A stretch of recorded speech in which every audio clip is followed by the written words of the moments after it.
Hello you absolute legends. On August 24th, I released a video titled Exposing Fraud and Deception in the Retro Video Game Market. In that video, I outlined the unethical practices of two companies that lie at the center of the booming retro video game secondary market. In the past several years, the value of sealed retro video games has risen by several thousand%, leading many people, including myself, to estimate we are witnessing the formation of a brand new speculative bubble. The two companies responsible are Wata Games, a video game grading company, and Heritage Auctions. In my video, I outlined specifically how these two companies colluded to artificially and deceptively increase the perceived value of video games so they could both profit. I outlined how the heads of these companies abused their positions to directly manipulate the market, and not only that, but used their positions to personally gain. Finally, I exposed how this isn't the first time this has been done, and the same person at the very top of the hierarchy was directly involved with the rare coin bubble that was manufactured in the 80s. When I made the video, I wasn't sure how you would all react. When I look at the situation, it seems fraught with shady and immoral practices, but it wasn't obvious if anyone else would connect with my message. However, it was immediately clear that almost everyone who watched the video agreed that this wasn't right. The evidence was so overwhelmingly clear that I could find very few people that even attempted to defend the actions of these companies. And those that did defend them were always within the retro video game market themselves and stood to gain from rising prices. Even video game journalists, those that had favorably reported on Wata and Heritage Auctions, seemed to agree that there was possible collusion between the two. The best attempt I saw at rationalizing the actions of these companies was, it isn't illegal, as if legality is the purest benchmark for ethical business practices. Well, in this video, we will put that defense to the test, because in my opinion, the actions of Wata Games and Heritage Auctions were illegal, and I'll explain exactly how in this video. In the past couple of months, more information surrounding the individuals responsible has surfaced, and I have to say, this new information hasn't improved the situation. The depth of their dishonesty is worse than I previously thought. Since my video, most of the parties have responded, and one thing is certainly clear: they do not care. Even with universal damnation, they deny any wrongdoing whatsoever. Today, I will spell out why their actions were wrong and why they were illegal. I will even have an actual lawyer weigh in on a few of these issues. I will share with you some shocking new revelations that make things even worse than we thought. And finally, we will take a look at some good things that have happened since my last video. I hope you enjoy. Now legends, please join me in thanking this video sponsor, Displate. Displate offers legendary metal posters that not only look awesome, but are also extremely easy to mount, requiring no tools and leaving no lasting marks. These artworks are created by really talented artists, and with 1.3 million artworks available, there are a ton of great options. In the spirit of today's video, I ordered these posters celebrating classic box art from Super Mario Bros. And Zelda. But if modern gaming is more your thing, Displate has official partnerships with the biggest gaming franchises, including Doom, Elder Scrolls, Fallout, and tons more. And the great news is that right now Displate is running a Black Friday sale where you can get up to 42% off your purchase. All you have to do is click the link in the description and the discount will be automatically applied. You don't want to miss this deal, so please click the link in the description. Before we get to the updates, let's very quickly recap what was covered in my previous video. I began by explaining how speculative bubbles are created. The price of an asset rises in a relatively short amount of time, leading people to buy those assets in the hope that the value will increase so they can then sell them and turn a profit. As more investors buy in, the price rises even further, creating a positive feedback loop. When the price inevitably stalls, everyone sells and the value crashes. But not before everyone who invested early has already made off with a ton of money. I explained how in the retro video game market, there are two institutions that lay at the very epicenter and stand to gain the most. The grading company, which in this case is Wata Games, and the auction house, which in this case is Heritage Auctions. Grading companies have existed for a while, most notably VGA, which was formed over a decade ago. But it wasn't until Wata Games was founded that the price of retro video games skyrocketed. This is because Wata and Heritage colluded with one another to artificially inflate the perceived value. They achieved this through press releases, news articles, and TV appearances. In each case, deceptive and unethical marketing practices were used to make things appear more organic than they really were. We learned about the fractional share companies that were buying and trading games. We touched on Eric Nyerman as an example of a speculator masquerading as a video game collector in order to artificially inflate hype.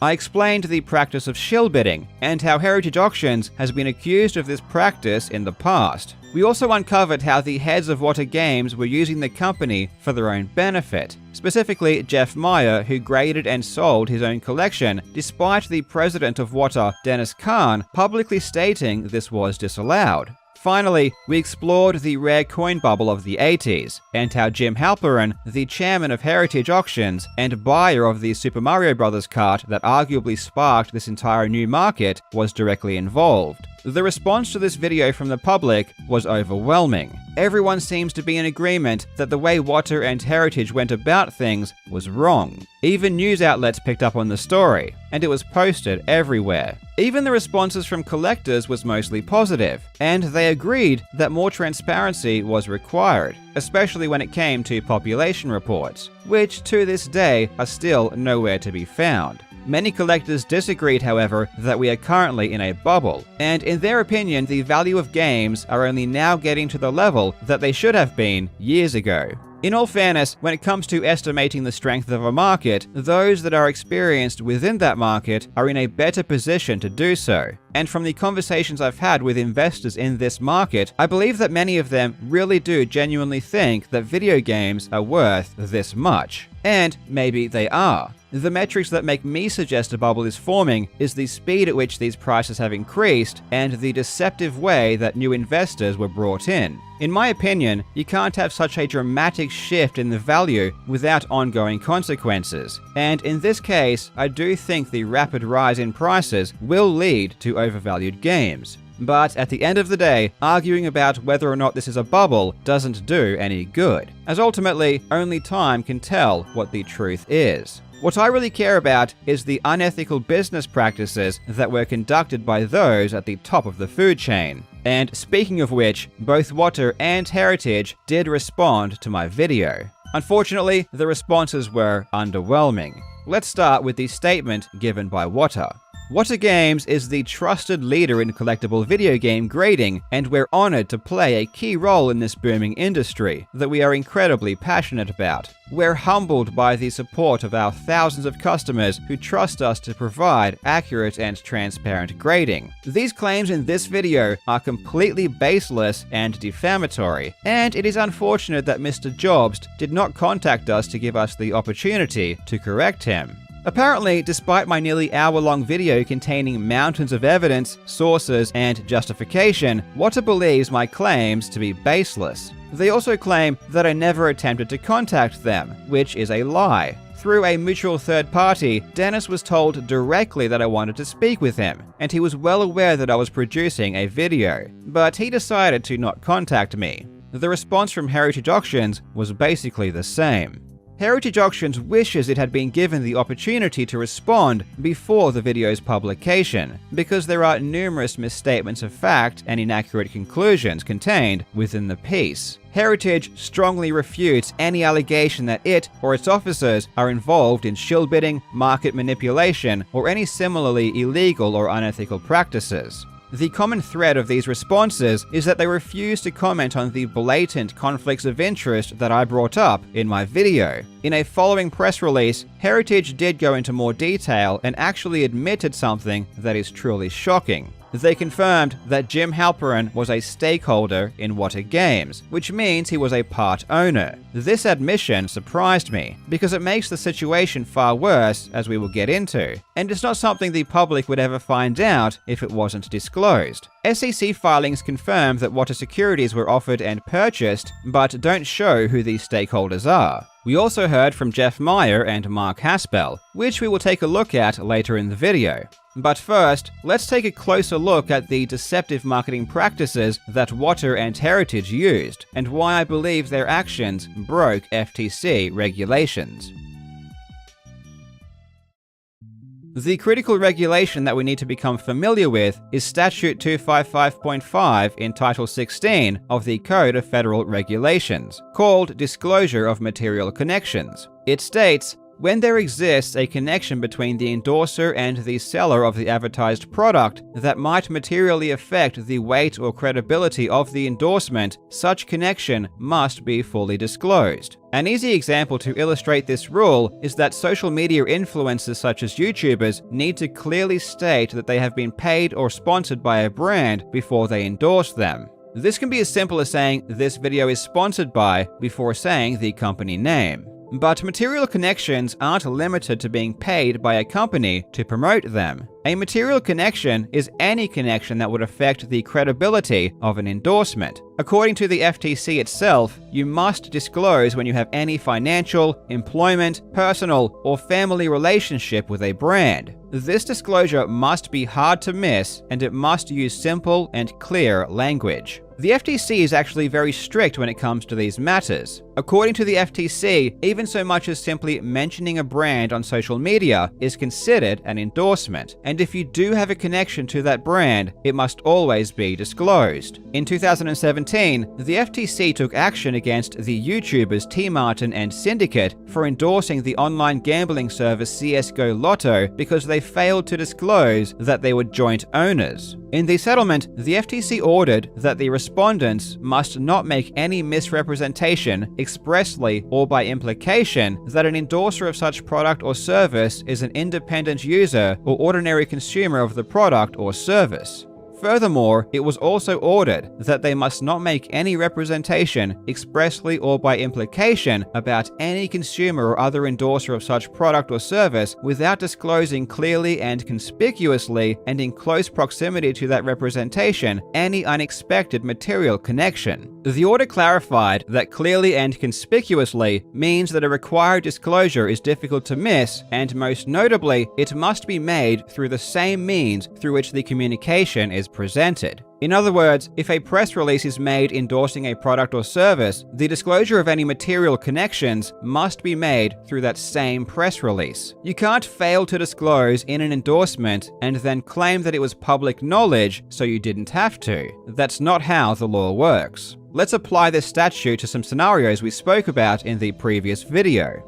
Firstly, the Heritage press release regarding the sale of the $100,000 Super Mario Bros. In February of 2019. This was the cart purchased by Jim Halperin, who, as we just found out, was a part owner of Wata. Geig, whose company Just Press Play had a business relationship with Wata, and Richard Lecce, who we also later found out was an investor in Wata and friend of Dennis Kahn. This press release contains a ton of endorsements without disclosure. Dennis Kahn, on behalf of Wata Games, says, "In terms of rarity, popularity, and relevance to collectors, this game has it all. And I would have loved nothing more than to be a part owner." Here, Dennis is endorsing the cart and advertising that it has great value, without disclosing that the owners of the cart have given his company money. Dennis also endorses Heritage, saying that Wata certified video games have been selling for record prices ever since Heritage began auctioning them in January, without disclosing that the chairman of Heritage is a part owner of his company.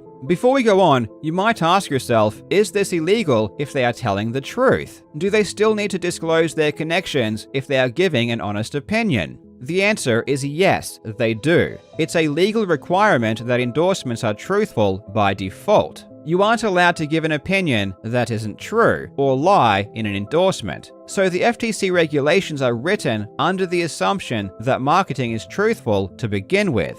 The FTC states that an endorsement must reflect the honest opinion of the endorser and can't be used to make a claim that the product's marketer couldn't legally make. And in addition, if there's a connection between an endorser and the marketer that consumers would not expect, and it would affect how consumers evaluate that endorsement, that connection should be disclosed. Therefore, it doesn't matter if Dennis Kahn is telling the truth or giving his honest opinion. He has been given money by the people he is endorsing, and therefore it must be disclosed. Heritage also endorses Wata Games, without disclosing that the chairman of Heritage Auctions is a part owner of Wata. So what you have is two companies, Wata and Heritage, with deep, unexpected connections, endorsing each other without disclosing anything. This press release is only scratching the surface, however. 10 days after the purchase of the Mario Kart, Ars Technica wrote an article titled, "Why is this copy of Super Mario Bros. Worth $100,000? In this article, Dennis Kahn states that this kart is the holy grail of collecting. He says that this kart is basically the most valuable video game kart in existence, with the only possible other contender being the original Zelda. Kahn compares this kart to that of Action Comics #1, which sold for $3.21 million in 2014, saying that he doesn't think those kinds of valuations are out of the question for the rarest, most desirable video games. And remember, this specific kart is the rarest of them all, according to Dennis Kahn.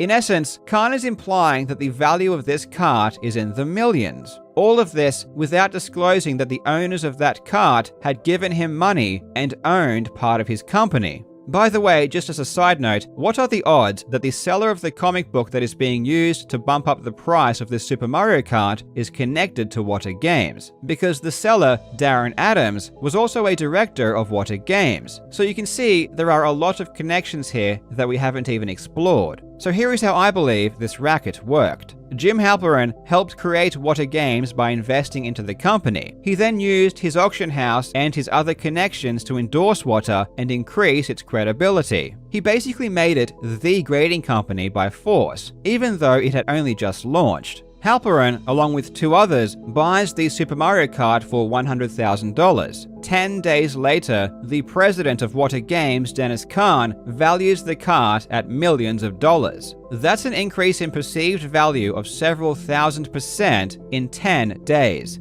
They then did the same thing on Pawn Stars, where Dennis said that the value of the game has no ceiling, and that he had heard of rejected offers of at least $300,000. Again, Dennis, using his position at Wata, is increasing the perceived value of the kart without disclosing to the public that the owners of that same kart have given him money. The conflict of interest here is incredible, and Dennis Kahn was fully aware of that conflict from the beginning. In the Heritage Auctions press release, Dennis stated, "I would have loved nothing more than to be a part owner, and even though this game was already certified, I didn't want the remote perception of any conflict of interest due to my position at Wata." So Dennis admits that his position in the company is a conflict of interest, and yet keeps private the fact that the buyers of the kart were indeed also part owners of the same company. Dennis would repeat this sentiment multiple times. In a New York Times article, he states that transparency is paramount and Wata employees were not allowed to have any games graded by the company or sell those that were. And at conventions, he would tell people that due to the conflict of interest, he couldn't buy or sell games. I remember, I think it was 2 years ago, I saw Dennis at one of the conventions. Okay. I said hi to Dennis, and he said, "I want to show you something over here." And I said, "Okay." He wanted to show me the case they were using for the Game Boy games. Sure. And I said something offhand about popularity, and he said something about, I said, like, the price is going up, and he said something along the lines of, "Yeah, I mean, I wish I could, sell some of these." And I said offhandedly, I said, you can't? Because I just wasn't thinking. You weren't thinking about that. It was a convention. It was busy. We were walking around, and he looks at me and he goes, "No, of course I can't." He's like, "That would be, bad." And so if obviously, if he couldn't, what I'm getting at is if he said he couldn't do it, that would obviously extend to other people in the upper. Yes, it wasn't just for employees, it was for everyone.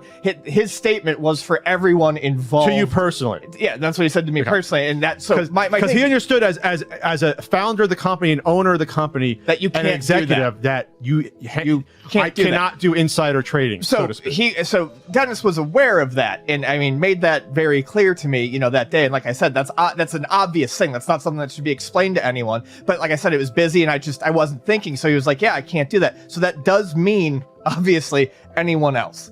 It's clear that Dennis knew that it was a huge conflict of interest for people within Wata Games to buy, sell, and grade games. And yet, not only did he hide the fact that his directors and co-owners were doing this, but he promoted their cards and helped them profit. In essence, it was all a lie. Dennis didn't really care about the conflicts of interest. He just wanted people to not ask questions. He wanted to fool people into thinking that, of course, nothing shady could possibly be going on behind closed doors. The owners of Wata were using the company as their personal tool to profit from the sale of games while Dennis covered it up. And there is no better example than Wata's own chief advisor, Mark Haspel.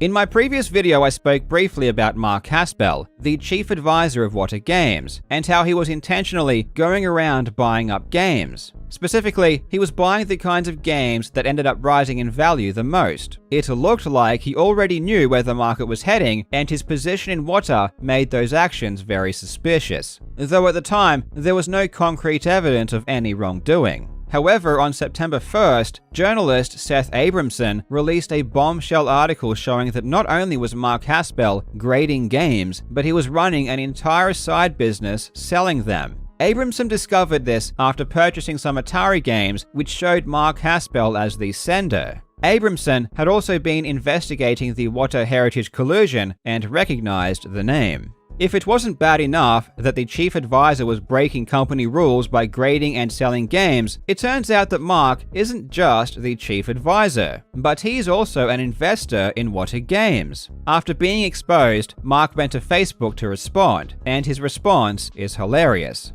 Mark threw his hands up in the air and acted as if he had no involvement in the company. He claimed that he was only a passive investor, and that he had no oversight or made any management decisions. So even though Wata Games was plastering Mark on their website as the chief advisor, and even though Mark traveled with Wata president Dennis Kahn to conventions promoting the company, and even though Mark was listed as a founder of Wata Games, and even though Mark appeared in promotional videos alongside Dennis, when he gets caught running a business selling Wata Games, he acts as if he's not a part of the company. But Mark's apparent lies get exposed even further by Heritage Auctions. In an old school magazine article promoting the sale of Wata Games at Heritage Auctions, Heritage Vice President Barry Sandoval says something very interesting. He states, "We toyed a little bit with the idea of selling video games, but what sold us is that one of Wata's principals, Mark Haspel, used to be with CGC. That he was involved made us take it seriously." So on one hand, Heritage Auctions is saying that the reason they partnered with Wata Games in the first place was because of Mark Haspel. But on the other hand, Mark Haspel is saying that he doesn't even have any oversight at Wata and isn't involved with their operations. It seems as if one of these parties is lying. In my opinion, they are both lying. As I spoke about in my last video, it made no sense that Heritage would partner with Wata before Wata had even launched. VGA had been grading video games for 10 years, so that would have been the logical choice. Instead, Heritage made a deal with a brand new grading company with no credibility. Knowing what we know now, it makes perfect sense, because the chairman of Heritage Auctions, Jim Halperin, was an investor in Wata. He had a personal, vested interest in Wata Games. Mark Haspel was just an excuse Heritage used to explain the relationship, in order to hide the fact that Halperin was a part owner of Wata, and this is likely the true reason that the relationship existed. Mark Haspel, just like Heritage and Wata, believes there is nothing wrong with the founder and chief advisor of Wata running an entire business grading and selling Wata games, which is ironically in contrast to Dennis Khan's own statement that this is a conflict of interest. A common thread you'll find is that everyone involved refuses to admit that basic ethics are important, even though everyone else in the public seems to universally agree that these lies and deceptive practices are wrong. Which brings us to the Carolina Collection, which, if you remember from the last video, was one of the most complete collections of sealed Nintendo games that existed. It was owned by Dane Anderson, and was purchased by Jeff Meyer in 2019. Wata Games even released a press release about the sale, where Dennis Khan personally endorsed and promoted the collection, letting people know that not only was this extremely valuable, but it was up for sale. Of course, he also failed to mention that Jeff Meyer was a director of the company, which, and I sound like a bit of a broken record here, broke FTC guidelines. After my video was released, Jeff did respond, essentially saying that what happened was okay because he wasn't an employee. But unfortunately, not only does the FTC not agree, but the public doesn't either. Surely one of these people have talked about this, right? Jeff Meyer. He has a YouTube channel, right? Surely he's talked about this. I really want to hear what they have to say, because this seems pretty ironclad. Someone said that Wata Games is going after Carl for this video. Carl is always getting targeted by the weirdest people, like fucking Billy Mitchell, and now Wata Games. Jeff Meyer's statement. Here, I'll put it on screen. Oh, actually, this is dangerous. This is Twitter. Might see the council will cock. Jeff Meyer's statement. No one at Go Collect, myself included, was consulted on any of this content. The allegations against me and Go Collect are untrue. I was never employed by Wata. I held a board position because I was a late-stage investor in the company, and I resigned from my board position in January 2020. I would welcome a live stream interview with Carl Jobst. And then Carl responds, my point here seems to be missed. I never called Jeff Meyer an employee. My point is that being a director is worse than being an employee because you have stake, control, and ownership of the company, which was never disclosed to the public. Yeah, I mean, that sounds like so irrefutable. Like, how do you even go against that? Because he was an active director of the company. Like, it's like, what do you even say? Like, no. Fuck you, your dick's small, you're wrong. Like, what do you do? Like, you can't do anything. Jeff, just like the other previous owners and higher-ups at Wata, don't seem to understand or care about the obvious conflicts of interest. It makes it hard to believe there isn't something shady going on behind closed doors when the things the public can literally see themselves are provably deceptive. Now, the reason I say previous owners is because in July, Wata was purchased by Collectors Universe, which I will briefly discuss at the end of the video. Jeff also responded to my claim that he shut down the database Nintendo Age after purchasing it. His response was kind of bizarre though. Either he doesn't understand or remember what Nintendo Age was, or he is simply lying. Jeff states, I did not voluntarily shut down Nintendo Age, and it was a forum, not a price guide. The Nintendo Age forums were never taken away, nor were any of the forum's information or discussions. He is correct in saying that the forums were never taken away, as they were moved to his website Go Collect. But Nintendo Age wasn't a forum. Nintendo Age had a forum, but his description of Nintendo Age as a forum makes about as much sense as saying speedrun.com is a forum just because it has one. Nintendo Age was first and foremost a database, and its role as a database was always its primary function. You can see on the old website that the forum was merely a tiny section. The majority of the website contained information on every single Nintendo console and every game you could imagine. It was collated and created by passionate collectors over many years, and they sunk countless hours into building it. If you wanted to know information about any game, including its rarity, cost, variation, and much more, this is where you would go. This database is gone. It no longer exists on the internet except for the limited pages you can retrieve through the Wayback Machine. I find it impossible to believe that Jeff doesn't know what he bought, so my instinct is to believe that he is intentionally being deceptive about what Nintendo Age was. And it wasn't just Nintendo Age either. Jeff also bought Sega Age and PlayStation Age. Again, they were databases full of information about games. Everything is gone. Claiming that these websites were just a forum is insane, and is so obviously proven to be a lie, it's astonishing that it was said at all. With all of that said, Jeff, unlike the other people I spoke about, did reach out to me and wanted to talk. Unfortunately, we haven't yet, which to be honest is entirely my fault, but we will talk soon. Perhaps there is some misunderstanding here, and it will be interesting to hear what he has to say when we speak. Until then, it does appear as though he's still being deceptive, but I do think given his willingness to talk, that we should hold final judgment until then. I will put his full response in the description. And very quickly, I was also contacted by Dane Anderson, who was the person that sold Nintendo Age and the Carolina Collection to Jeff Meyer. Through our conversation, it really does seem like Dane, if anything, was a victim himself. He was no longer a part of Wata when the transaction occurred, and as far as he was concerned, the websites were to remain online and functional. He didn't know they would go offline, and he advised me that he wouldn't have sold it if he knew this beforehand. Now, throughout this video, you've heard me talk about FTC regulations, and I'm pretty confident in my analysis of the situation. But just to be sure, I asked an actual lawyer to take a look at a few specific instances to get a second opinion. So I would like to give a very warm welcome to Alita from the YouTube channel Legal Bytes, who will share her opinion on some of these issues. Hi there, my name's Alita, and I'm a lawyer licensed in California and DC. I run the YouTube channel Legal Bytes, where we explain the law one bite at a time. Carl asked me to take a look at the situation from a legal perspective, and so I thought I would take a few minutes to highlight a few things. This situation, as Carl has described it, is obviously very concerning to say the least.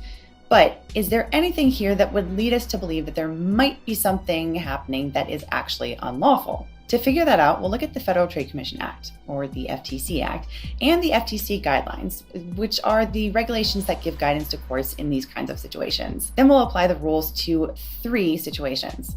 First, the 2019 Heritage Auction press release. Second, the 2019 Wata Games press release about the Carolina Collection. And finally, the appearance of Dennis Kahn on Pawn Stars.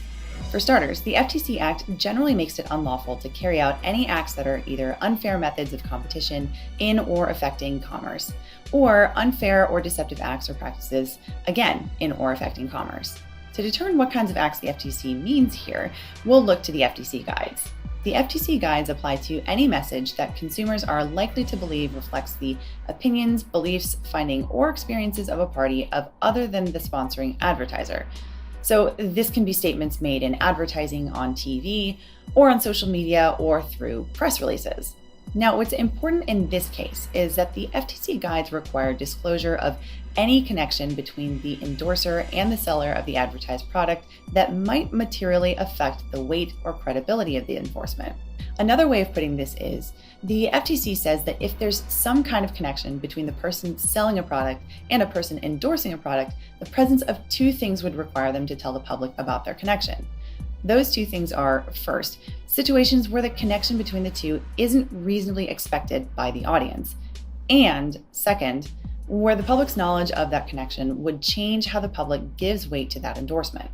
For example, it's pretty common nowadays to see influencers reviewing certain products and then linking to those products on their platform so that viewers can go and buy them. According to FTC guidelines, if those influencers are getting paid for those reviews in any way, through affiliate marketing or through free products, they have to let the viewer know in that particular product review. And that's because that type of a connection isn't always something that would be obvious to the viewer. And at the same time, someone that has a financial incentive in the success of a product can change how much weight we're going to give to that review. Now, applying this to the 2019 Heritage Auctions press release about the infamous copy of Super Mario Bros. Sold for $100,000. In that statement, several individuals were quoted about the same transaction. You had Wata Games president Dennis Kahn and the buyers of the item, Jim Halperin, Zach Geig, and Rich Leche. If Carl's information sources are correct, all of these individuals have a financial connection of some sort to Wata Games, either as investors of Wata Games or as members of the corporate board. So applying the FTC's requirements, we first have to ask ourselves whether this kind of a connection is reasonably expected by the audience in a transaction like this. And it's reasonable to say no, that we wouldn't expect there to be a big deal made about some outrageous sale of an item between various people with financial interests common to the certifying company. So that's the first question in the analysis. Let's move on to the second one.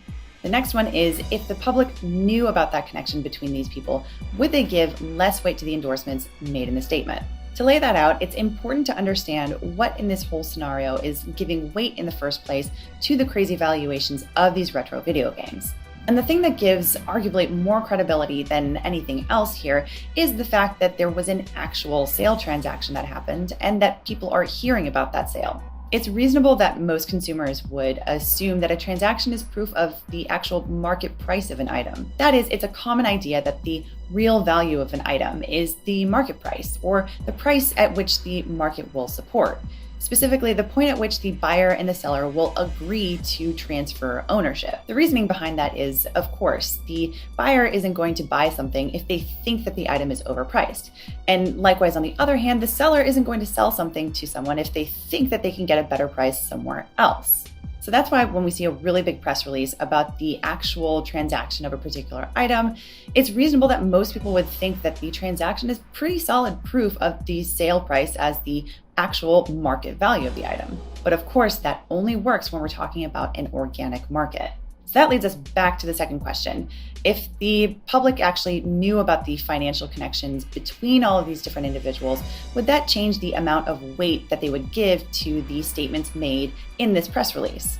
Now, you might be ready to say yes, but let me give you just a little bit more nuance here. You see, courts that have analyzed this issue have said that when there is an undisclosed connection between the different parties, you still have to look at the substance of the communications that they made to the public. If they're the type of statements that will materially affect the weight and credibility of the endorsement, then a court may find that these statements are basically unfair or deceptive trade practices. For example, looking to a little bit of case law on the subject, take a roofing certification company that gives something called a Master Elite certification for certain roofing companies. Where that certification is advertised as one of the main bases for hiring any roofing company, it's unlawful not to disclose the fact that in order to get that certification, the roofing company has to buy a certain amount of their materials for roofing from that certification company.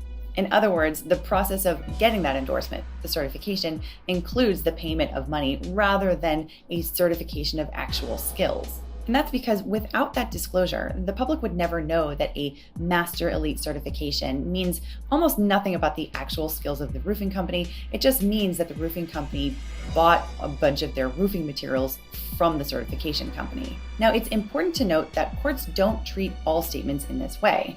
They do distinguish between statements like the Master Elite certification is important for hiring a roofing company and other statements that the courts would call mere puffery. Courts will say that mere puffery statements are more of opinion, they're subjective in nature, and they can't really be proven false because they're really just exaggerations that are reasonably expected to a certain extent of a seller as to the degree or quality of his or her product. Looking back at the roofing company example, statements by the certification company that the Master Elite roofing companies are professional and dependable can't really be proven or disproven. They're kind of just typical sales talk. And because a reasonable consumer can usually tell that mere puffery statements are really just sales, those kind of statements generally are not going to be actionable, even when there's a financial connection that's not disclosed to the public. So in this case with Wata Games, and particularly with the Heritage Auctions press release, we need to figure out if the statements made here are just mere puffery or if they're the kind of statements that materially affect the weight and credibility of the endorsement. Some statements in the press release just are general projections, saying that they think the future of the retro video game market is likely to shoot forward. Because most reasonable consumers understand that no one can really predict the future, a court would likely look at most of those statements and say that those are probably mere puffery. However, this starts to skirt the edge here when we look at the statement by Khan, where he says Wata certified video games have been selling for record prices ever since Heritage began auctioning them in January. While many video games sell regularly for 5 figures, breaking the 6-figure mark shows that the hobby's upward trajectory indicates no signs of slowing down. This statement about what this particular transaction means for the overall industry is arguably very misleading to the public, who doesn't have knowledge about any other particular financial incentives between the parties to make this transaction. And because it's coupled with an actual transaction here, I don't know that a court would find that this is a statement of just mere puffery. That in turn means that a court could likely find that this kind of a statement violates the FTC rules. But with all of that said, there's another statement in the press release that, in my opinion, does even more for this analysis. And that's one that was made by one of the buyers, Guy. In the press release, he said that a copy of Super Mario Bros. Was the equivalent to the extremely valuable comic book, Action Comics #1. He then went on to say, "This is first appearance of Superman of video games. We all knew how hard it is to find an open copy of this version in nice condition, but to find one still sealed is truly something I thought I would never see, even after seeing vintage video games for over 20 years. So not only is this statement describing why he has experience in these kind of matters and in this kind of an industry, he's also describing why he ultimately decided to fork over the large amount of money to buy this item. And the factors that he described were ones that any retro video game collector would likely be looking for in making a similar purchase. So together with the actual transaction here, the statements that were made by the buyer highlighting factors that he found compelling to actually shell out that much cash could be materially affected by the glaring omission that he also had a financial incentive for the game to be sold at such an outrageous price. So to answer that second question then, would the public's knowledge of the financial connection between these different parties affect the weight and credibility that they would give to this endorsement? Personally, I think that in this case, there is a decent argument to say yes. And if a court were to agree with that analysis, they would likely find that the parties involved here violated the FTC rules for unfair or deceptive trade practices. So then let's turn to the 2019 Wata Games press release for the Carolina collection. First, just like in the Heritage Auctions press release, assuming that Carl's information is correct, there appears to be an undisclosed financial relationship between the different parties here, Wata Games, Dane Anderson, and Jeff Meyer. All of the analysis from the previous example would apply here because this is a very similar situation where we have a press release about a particular sale transaction that occurred. The only real difference here is that the press release says that the sale of the Carolina collection was for an undisclosed amount. That said, the insinuation here is that the sale was for a very large amount, large enough that they are willing to create an entire category of labeling just for this Carolina collection. The extra labeling for these items gives them a special designation so that people can track its provenance like a historical piece of art. So let's look at the two questions in the analysis again. First, would a reasonable consumer expect for there to be a financial connection between Wata Games, the certification company, and the buyer and the seller? Given the analysis from the previous example, I think that the answer is probably not. Then there's a second question. If the public actually knew about the financial connection between these different parties, would that change the amount of weight and credibility that they gave to this particular press release? Now remember that statements of mere puffery aren't enough to qualify for this part. So any subjective or opinionated statements like general projections of the market in the future probably would be less likely to be actionable. But the statements about why the Carolina collection is so special start to sound a little bit like the Master Elite Roofing certification from the hypothetical I gave earlier. That is, the Carolina collection labeling is marketed in this press release as a potentially important basis for future collections to spend money on these items above retro video games that are certified by Wata outside of this collection that are otherwise exactly the same. Looking at the press release, some of the reasons that they give for this are the uniqueness of the collection, the detail of the overall archive, as well as Dane Anderson's impact on the community, video game collecting, and his documentation of video game history. So all of these are statements that sell to the average consumer why this collection is particularly unique and valuable. And it at the very least implies that a game that's coming out of this particular collection is much more valuable than a similar game that has all of the same features and attributes that just doesn't happen to be in this collection. So this is actually very similar to the Master Elite Roofing certification situation because you have a special designation that's given by a certification company without any disclosure of other reasons why that certification may have been given aside from the actual value of those items. So to me, this seems like this would be a situation where public knowledge of that financial connection between the parties would really affect the weight and credibility that they would give to the endorsements made in this press release. So similar to the Heritage Auctions press release, assuming that a court agrees with this analysis, the press release might actually give these individuals exposure to liability. Now, finally, what about the Pawn Stars episode? If there is an undisclosed financial connection between Wata Games and Pawn Stars, we would be looking for some kind of a statement endorsing the product. But in this particular case, I think it actually would be a little bit more difficult to say that the guys at Pawn Stars are opening themselves up to liability here. At most, it appears that what they're doing here is highlighting Wata Games as an authority in this space. But importantly, the Pawn Stars guys don't make any representations that they are well informed in the area of retro video games themselves. To the contrary, the whole reason that they bring Dennis Kahn from Wata Games is because the Pawn Star guys say that they really don't know enough about the market to be able to adequately evaluate the item themselves. And so they say that they look to the labeling on the game, do some basic research about Wata Games, and conclude that Wata is probably a good enough authority to turn to figure out the proper estimate of the item. All of this seems like basically what any reasonable consumer would do. There's nothing here that jumps out at me as an overt endorsement of the item, although they do give Wata a certain sense of legitimacy and credibility by bringing Kahn onto the show. So in the case of the Pawn Stars episode, I would say that the Pawn Stars guys are actually less likely to be exposed to liability here. But as one last bit of detail here, if we turn our attention to the seller who actually brought the item in the first place, the same might not be true for him. Again, assuming Carl's information sources are correct, there appears to be another undisclosed financial relationship between this seller and Wata Games. And by all appearances on the show, it looks like they don't know each other at all, and he may even be surprised to see someone from Wata Games showing up there. Applying the same analysis from the two press releases, the statements that he makes about what he sees about the valuation of the item mean that there might actually be some exposure to liability for him and Wata Games, and potentially Dennis Kahn as an individual as well for FTC violations. So those are all my thoughts in the situation. Thanks so much to Carl for including me in this project.